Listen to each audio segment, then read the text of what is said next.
नमस्कार दोस्तों, स्वागत है आपका एक और पॉडकास्ट में राज मल्होत्रा आईएएस के यूट्यूब चैनल के ऊपर। जैसा कि हम सब जानते हैं कि सिचुएशन टफ हुई जा रही है और पिछले कुछ दिनों से जो इंडिया ने रिटेलिएशन की है पाकिस्तान के खिलाफ पहलगाम के एक बर्बरतापूर्व अटैक के बाद, उसके बाद पाकिस्तान लगातार जो जवाबी कार्रवाई कर रहा है, जिसमें पाकिस्तान लगातार टेररिस्ट फंडिंग करते हुए और अपनी आर्म्ड फोर्सेस को यूज़ करके भारत के कुछ सिविलियन एरियाज़ को भी अटैक करने की कोशिश कर रहा है। तो उसके ही कॉन्टेक्स्ट में कल एक बड़ा ही कंट्रोवर्शियल डिसीजन जो है वो आईएमएफ ने लिया, जिसके अंतर्गत आईएमएफ ने पाकिस्तान का एक लोन अप्रूव किया जिसमें $1 बिलियन का एक्सटेंडेड फंड फैसिलिटी दिया और उसके साथ साथ ही पाकिस्तान को एक $1.4 बिलियन का रेजिलियंस एंड सस्टेनेबिलिटी फंड भी दिया, जिसमें हम सब जानते हैं कि पाकिस्तान जितना भी ये पैसा आता है उसका मैक्सिमम यूटिलाइजेशन अपनी फौज के लिए और टेररिस्ट एक्टिविटीज़ को इंक्रीज करने के लिए करता है भारत के खिलाफ। तो ऐसे ही सब जियोपॉलिटिकल सिचुएशंस, इकोनॉमिक इश्यूज और पॉलिटिकल सिचुएशंस पे चर्चा करने के लिए हमारे साथ मौजूद हैं राज सर खुद, और इस वीडियो में हम चर्चा करेंगे इन सारी सिचुएशंस की। तो वेलकम सर आज के इस पॉडकास्ट में। थैंक यू अनुज। तो सबसे पहले तो सर हम इस चीज़ के ऊपर चर्चा करेंगे सर, ये बेल आउट पैकेज है क्या और पाकिस्तान को ऐसी क्या जरूरत पड़ती है कि पिछले 35 साल में 28 बार के आसपास पाकिस्तान जा चुका है और पिछले 5 साल में ही 4 बार जा चुका है। ऐसी क्या जरूरत पड़ती है पाकिस्तान को बार बार बेल आउट पैकेज पर जाने के लिए? Coming to the first question, ये बेल आउट पैकेज है क्या? सो जब वर्ल्ड वार 2 ख़त्म हुई and the world witnessed lot of destruction, उस टाइम पर एक ब्रेटन वुड कॉन्फ्रेंस हुई जहाँ पर हम बोलते हैं ब्रेटन वुड ट्विंस बने, वर्ल्ड बैंक एंड आईएमएफ। तो आईएमएफ बनाया गया था रिकंस्ट्रक्शन के लिए, ताकि उस डिस्ट्रक्शन से हम उभर सकें। उस समय के लिए एक बहुत ही इंपॉर्टेंट इंस्टीट्यूशन माना गया था, बट कहीं ना कहीं आज ये रियलाइजेशन होता है दुनिया को, पर्टिकुलरली थर्ड वर्ल्ड कंट्रीज़ को, कि विक्टोरियस नेशंस ने कुछ इस तरह के इंस्टीट्यूशंस क्रिएट किए ताकि वो दुनिया को अपने हिसाब से मैनेज कर सकें। अब तो यूनाइटेड नेशंस भी ऐसा ही एक टूल दिखता है, जिसमें पर्टिकुलरली यूएनएससी हो गया, तो जिसमें वो एक 5 देशों के पास वीटो पावर है। ऐसे ही यहाँ पर आईएमएफ में वोटिंग राइट्स अपने पास रख लिए, वर्ल्ड बैंक में कुछ एक्स्ट्रा पावर्स रख ली। तो एक ऐसा आर्केइक सिस्टम क्रिएट कर दिया कि जो न्यूली इंडिपेंडेंट नेशंस हैं वो उन्हीं डेवलप्ड नेशंस के ऊपर या उन्हीं एडवांस नेशंस के ऊपर, वेस्टर्न नेशंस के ऊपर डिपेंडेंट रह सके। अब इसको देखने के 2 पहलू हैं। एक कि ये एक बहुत ही अच्छा कदम था, जिससे कि जेन्युइनली रिकंस्ट्रक्शन के ऊपर काम करना था। जो देश उस समय पर प्रॉब्लम में थे उनको इकोनॉमिकली उन प्रॉब्लम से बाहर लेके आना था। It was a very good decision, but the way it unfolded even during the time of cold war, उससे ये साफ हो गया कि दीज आर द पॉलिटिकल और द डिप्लोमेटिक टूल्स और the economic tools to keep the world under control by the super powers. Now coming to your second question, Pakistan बार बार क्यों जाता है? It's a very unfortunate fact that when in 1947 Pakistan became independent, at that time they were dependent on aid from India. They called it their share, but if you were not capable enough to sustain independently, then why you wanted a separate nation in the very first instance? Why there was a slogan that we need a separate Muslim state? If you had no resources at your own, then why were you asking for independent, a nation for Muslims separated from India? 2, once they became independent, they had a policy of aggression. And for that aggressive policy, you need lot of resources.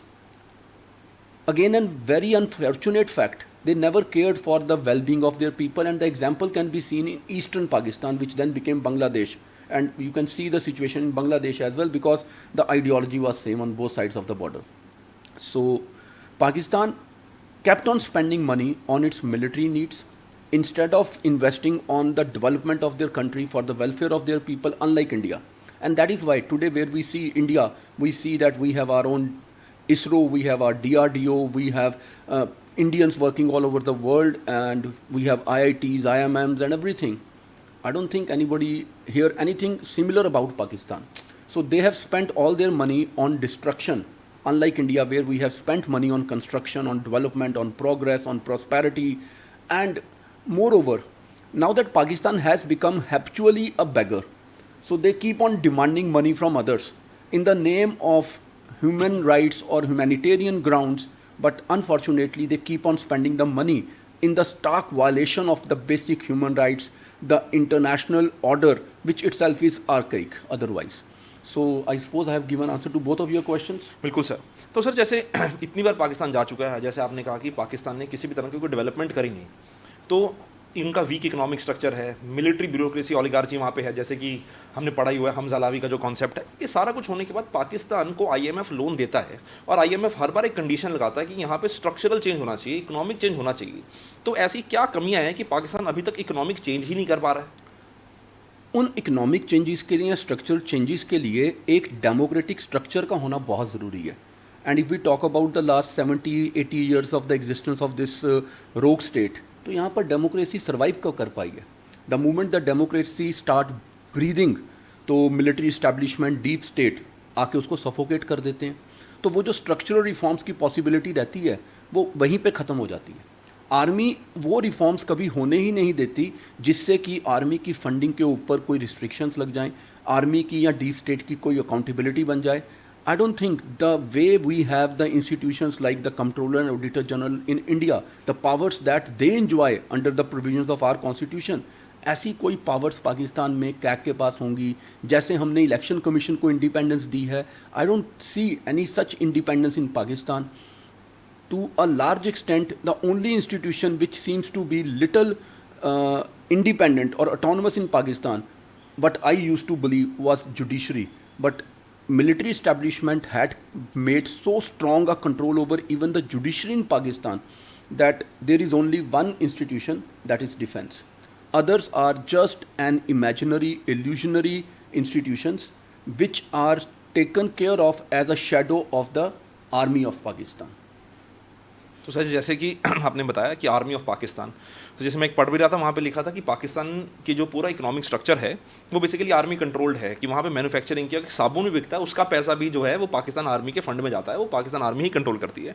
सो इन्हीं basis के ऊपर ना India ने एक protest किया इस बार IMF को लेके। तो आईएमएफ का जो स्ट्रक्चर है वो भी इतना फॉल्टी है कि उसमें येस और नो की ऑप्शन, जैसा कि हम पहले भी डिस्कस कर रहे थे। तो आप मेरे को एक सारी इस चीज़ का जवाब दो कि इंडिया ने फॉर्मल प्रोटेस्ट जो रेज किया उसकी क्या वजहें दी इंडिया ने, और साथ ही साथ इंडिया का प्रोटेस्ट माना क्यों नहीं गया, फिर भी फंड रिलीज हो क्यों गया? यार जैसा मैंने स्टार्टिंग में बोला ना, एक बहुत ही आर्काइक काइंड ऑफ इंस्टीट्यूशंस बने हैं जो ये ग्लोबल इंस्टीट्यूशंस हैं, और एक बाइनरी सिस्टम बना दिया इन्होंने आईएमएफ में। You have only a choice to say yes, otherwise abstain. That means you do not have a choice or a right to say no, irrespective the fact you agree to it or you do not agree to it. यहाँ पर मैं थोड़ा deviate करता हूँ। United nation security council की अगर मैं बात करूँ, कितना आर्काइक सिस्टम है, वहाँ पर भी तुम्हारे पास वीटो पावर है, राइट? 5 देशों के पास। जिस दिन अमेरिका ने गल्फ वॉर करनी थी बुश के टाइम पर, तो रशिया ने वीटो यूज़ की थी, वॉर तो हुई थी। जिस दिन अमेरिका ने अफगानिस्तान इन्वेड करना था, वीटो तो हुई थी, वॉर तो उस दिन भी हो गई थी। जिस दिन रशिया ने यूक्रेन पे अटैक करना था, वीटो तो उस दिन भी हुई थी, वॉर तो हुई थी। तो ये जो ग्लोबल इंस्टीट्यूशंस हैं ये अपने आप में इतने ज़्यादा अनार्की में चल रहे हैं, इतने क्योटिक सिचुएशन में चल रहे हैं। अभी हमारे external affair minister doctor Jaishankar ने बड़ी अच्छी बात बोली थी कि ये जो इंस्टीट्यूशंस हैं इनके बहुत इंपॉर्टेंट स्ट्रक्चरल रिफॉर्म्स की ज़रूरत है। और मुझे ऐसा लगता है कि अब स्ट्रक्चरल रिफॉर्म्स की बात भी जो है ना वो रिडंडेंट होती जा रही है। जैसे इसराइल ने बोल दिया ना कि ये एजेंसीज जो हैं ये they should be categorised as terrorist organisations. तो अगर आज आईएमएफ पाकिस्तान को बेल आउट पैकेज दे रहा है तो कहीं ना कहीं मुझे तो ऐसा लग रहा है कि वो टेररिज्म को प्रमोट करने के लिए फंड दे रहे हैं, वो इंडिया की सिक्योरिटी, इंटेग्रिटी, इसको थ्रेटन करने के लिए फंड दे रहे हैं। So instead of respecting these institutions, the civilised nations should now come forward to call them the terrorist organisations. They are the funders of terrorism. They are not doing any humanitarian work. They are not doing anything that can be justified on any what ground you give. आज पाकिस्तान में अगर तुम जाओ उनके बलूचिस्तान के areas में, तो क्या तुम्हें लगता है यार वहाँ पे लोगों की डेवलपमेंट हो रही है? अगर तुम जाओ तुम देखोगे वहाँ पर इंफ्रास्ट्रक्चर के नाम पे कुछ नहीं मिलेगा, सड़कें नहीं है वहाँ पर, डैम्स प्रॉपर नहीं है उनके पास, इंडस्ट्री के नाम पर उनके पास कोई बहुत अच्छी ग्रोथ नहीं है। अब कब तक, पता नहीं इंटरनेशनल कम्युनिटी का प्लान क्या है। Maybe they want to have a puppet in this region because of the geo strategic importance of the region. अब देखो यार, अगर हम इंडियन सब कॉन्टिनेंट की बात करें, इंडियन ओशन बहुत ही इंपॉर्टेंट है। ओल्ड सिल्क रूट था जिसको चाइना अब सीपैक का नाम दे दे, या फिर हम उसको BRI का नाम दे दें, या फिर यूरोप के साथ मिलकर अमेरिका एक यहाँ से कॉरिडोर बनाने की बात कर दे। ऊपर से जो सिचुएशंस चेंज होती जा रही हैं, जो आर्कटिक ओशन का एरिया अब जो है वो सी लेन्स जो हैं वो ओपन होती जा रही हैं, तो एक जियोपॉलिटिकल टर्मोइल की सिचुएशन है। ऐसे टाइम पर ये बड़े प्लेयर्स जो हैं, B it America, B it EU, ये चाहते ही नहीं है यार कि इस रीजन में पीस स्टेबिलिटी हो, so that they can have their military bases, they can have interference in these region. right? So understanding all these things, we have to acknowledge the fact that the bigger fishes in the game, or the bigger balls on the table of the snooker, they will never let the smaller balls have their own role to play, or their autonomy to move in any direction that they want. This is a very anarchic state of affairs.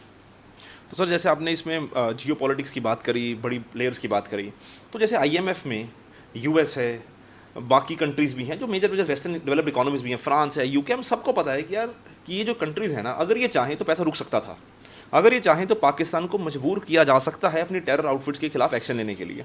यहाँ तक कि तो US को इतना पता है कि Osama bin Laden बिल्कुल उनके मिलिट्री कंटोनमेंट एरियाज के बिल्कुल पास मिला था, मिलिट्री फैसिलिटी के पास मिला था। तो उसके बावजूद भी ये क्या ऐसा जियोपॉलिटिकल इंटरेस्ट है कि ये बार बार पाकिस्तान को सपोर्ट करते रहते हैं? अच्छा यार, जियो पॉलिटिक्स तो मुझे लगता है मैं थोड़ा एक्सप्लेन कर चुका हूँ। यहाँ पर एक और भी डायमेंशन है जो हम थोड़ी देर पहले आपस में वैसे ही डिस्कस कर रहे थे। अब वो डायमेंशन मुझे पता है क्या लगता है, अमेरिका बोलता है यार इनको फंड दो, फंड पाकिस्तान यूज़ कैसे करेगा? पाकिस्तान इससे वेपन्स खरीदेगा, वेपन्स किससे खरीदेगा? अमेरिका से। अगर हम ये मान लें कि आजकल वो अमेरिका से नहीं खरीदता तो वो चाइना से खरीदेगा, तो America is very happy Pakistan China से वेपन्स खरीद ले। जब पाकिस्तान अमेरिका के बीच में एक अच्छी अंडरस्टैंडिंग रहेगी तो there is always a possibility कि अमेरिका उन चाइनीज़ वेपन्स की टेक्नोलॉजीज़ को भी अंडरस्टैंड कर सके। अगर चाइना कुछ सुपीरियर बनाने का क्लेम करता है, at the end of the day what we need to understand, what everyone need to understand, whosoever is listening to us, China ने 62 के बाद इंडिया से लड़ने के बाद कोई बड़ी लड़ाई तो नहीं लड़ी। वर्ल्ड वार 2 के बाद यूरोप ने कोई बड़ी लड़ाई नहीं लड़ी है, फ्रांस खुद जाके कहीं इन्वॉल्व नहीं हुआ। अमेरिका ने 9/11 के बाद जो लड़ाइयाँ लड़ी हैं वो कैसे देशों से लड़ी हैं, वी ऑल नो। इराक के पास कोई वेपन्स ऑफ मास डिस्ट्रक्शन नहीं थे, अफगानिस्तान के पास कोई वेपन्स ऑफ मास डिस्ट्रक्शन नहीं थे। तो जो राफेल है, जो चाइना ने टेक्नोलॉजीज़ डेवलप की हैं, ड्रोन्स हैं, या जो इनकी मिसाइल्स हैं, या जो इनके जितने भी ये एंटी ड्रोन सिस्टम है, एंटी मिसाइल सिस्टम है, चाहे तुम इसको सुदर्शन चक्कर बोल दो, जो भी बोल दो, ये सब इन सारी टेक्नोलॉजीज़ के लिए हमारे जैसे third world countries testing grounds हैं। यहाँ पे इनको ये टेस्ट कर रहे हैं, अगर कोई कमी होगी तो उसको डेवलप कर लेंगे। हमारे we are being used for the R&D purpose. हम उसके लिए पे कर रहे हैं यूरोप को, चाइना को, USA को, कि देखो यार चाइना कहता है मैंने एक प्लेन या एक मिसाइल पाकिस्तान को दी थी, रशिया बोलता है मैंने इंडिया को दिया था और देखो इंडिया ने उसको गिरा दिया। अब चाइना बोलता है मैं रशिया से सुपीरियर बना लेता हूँ, और on the other hand America बोलता है मैं इनसे सुपीरियर बना लेता हूँ। तो हम तो R&D करवा रहे हैं इनकी। और ये एक वो तुम्हें याद होगा पोलिटिकल साइंस में हम पढ़ते होते थे एक डिपेंडेंसी थ्योरी, तो ये वो डिपेंडेंसी चली जा रही है यार, ये खत्म कहाँ हो रही है, परपेचुएट हो गई है। बिल्कुल सही बात है सर। बस सर इसमें जियो पॉलिटिक्स में मेरा एक और सवाल है कि ये तुर्की का क्या सीन है, कि तुर्की को क्या इंटरेस्ट है कि बार बार वो ऑटोमैन एम्पायर है यार, वो अपने आप को वो उस हैंगओवर से बाहर ही नहीं आ पा रहे हैं। उनके लिए आज भी वो सुल्तान सुलेमान का देश है, द मैग्निफिसेंट, और वो आज भी वहाँ पर पूरे ओशंस को कंट्रोल करना चाहते हैं और खलीफ की तरह वो पूरे इस्लामिक वर्ल्ड को अपने साथ जोड़ के रखना चाहते हैं। दे हैव फॉरगॉटन कि उन्हीं के देश में यंग टर्क मूवमेंट आ गई थी यार, उन्हीं ने मुस्तफ़ा कमाल पाशा की लीडरशिप में अपने खुद के खलीफ के अगेंस्ट मूवमेंट चला दी थी। और तब भी यहाँ पे हिंदुस्तान में बैठे हुए मुस्लिम अली ब्रदर्स वो कह रहे थे हमें खलीफ चाहिए, और टर्की के लोग कह रहे थे हमें खलीफ नहीं चाहिए। अब टर्की खुद ही भूल गया कि उनको डेमोक्रेटिक रिजीम चाहिए। वो वापस यार वो पता नहीं कौन सी दुनिया में जी रहे हैं, उनको वही चाहिए टाइम्स वापस, वो नहीं आ सकते अब। तो सर आज का मेरा लास्ट सवाल है कि अब इंडिया का अगला एक्शन क्या हो सकता है या क्या होना चाहिए? यार एक्शन क्या हो सकता है ये तो सरकार ही बता सकती है। होना क्या चाहिए, आइडियली तो होना ये चाहिए कि सबसे पहले तो इंडिया नैम के प्लेटफॉर्म को रिवाइव करे। नैम के प्लेटफॉर्म के थ्रू थर्ड वर्ल्ड कंट्रीज़ जो हैं ये अब इंटरनेशनल जो ऐसी ऑर्गेनाइजेशंस हैं, चाहे वो UNSC हो गया या वो IMF हो गया, वर्ल्ड बैंक हो गया, इनमें से रिफॉर्म्स की बात करें, नहीं तो एन मास इनको क्विट कर दें। टाइम आ चुका है इंडिया का एक बार under the leadership of mister Modi, right, time आ चुका है। 3 स्टेप्स हैं हमारे पास: non cooperation with international institutions, civil disobedience against international institutions, or quit the international institutions and create something afresh. If the world do not understand the language of peace, let's forget that we are from the country of Mahatma Gandhi, because we have heroes like Maharana Pratap we have heroes like Guru Gobind Singh, we have heroes like Bhagat Singh, and we have heroes like Chhatrapati Shivaji as well. तो बहुत धन्यवाद sir. जैसे sir ने महात्मा गांधी को coat करते हुए ये कह दिया कि इंडिया का क्या एक्शन होना चाहिए, और साथ ही सर ने बोल दिया कि ऑल्टरनेटिव्स भी हमें अप्रोच करने चाहिए। तो आज के पॉडकास्ट में इतना ही। आई होप आपको ये डिस्कशन अच्छी लगी हो। बस इस चीज़ का ध्यान रखिए, कोई भी मिस इन्फॉर्मेशन ना शेयर कीजिए। भारत की सेना का, भारत की फौज का इस समय पे साथ दीजिए। जय हिंद। हमारे लिए आज के लिए इतना ही।